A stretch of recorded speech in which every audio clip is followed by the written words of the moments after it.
জীৱিকাৰ সন্ধানত সংস্থাপনৰ য'ত আজি জীৱনৰ অন্য এটা সপোন পূৰণ হৈছে। আজি আকৌ এখন গাড়ী ল'বলৈ সক্ষম হৈছোঁ এজন বন্ধুৰ পৰা। আজি প্ৰায় 20 বছৰীয়া বন্ধু। আমি টেম্পু ওলোৱাৰ পৰা টেম্পু চলাইছোঁ ন। আমি দুইজন টেম্পু ওলোৱাৰ পৰা টেম্পু চলাইছোঁ। লোকৰ টেম্পু চলাই নিজৰ টেম্পু কৰি তেওঁ এতিয়া চাৰিচকীয়া বিজনেছ কৰি আছে। তো আবু হুছেইন স্ক্ৰীণত নম্বৰ থাকিব।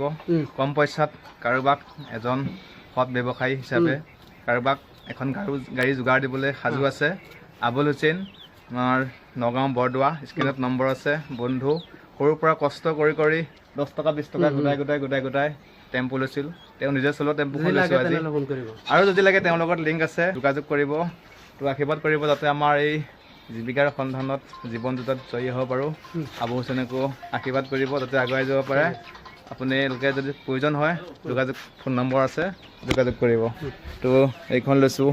ইয়াতে কোনোবা এজন যুৱক বা এটি সংসাৰৰ জীৱিকা জড়িত হৈ থাকিব পাৰে। মই নিজে গাড়ী চলাওঁ যদিও আৰু এজন মোৰ লগতে আৰু এজনক যুৱক যাতে সংস্থাপন দিব পাৰোঁ তাৰ বাবে এখন গাড়ী লৈছোঁ। তো এজনে কমেণ্ট কৰিছিল যেতিয়া ট্ৰেডিঙৰ ভিডিঅ' ওলাইছিল, মই কমেণ্ট কৰিছিলোঁ এজন বন্ধুক, ট্ৰেডিংটো সকলোৱে কৰা বস্তু নহয়, অভিজ্ঞসকলেহে কৰক, তেওঁক সকলোৱে নকৰক।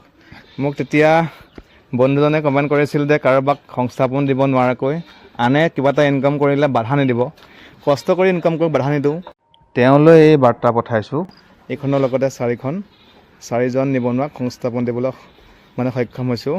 2 টকা এটকাকৈ গোটাই এয়া কোনো লটাৰী খেলৰ পইচা নহয়, কাৰোবাক ঠগা পইচা নহয়। নিজে গাড়ী চলাই 10 টকা 20 টকাকৈ গোটাই এনেকৈ এজনক সংস্থাপন দিবলৈ সক্ষম হৈছোঁ। লগতে আবুল হুছেইনকো আশীৰ্বাদ কৰিব।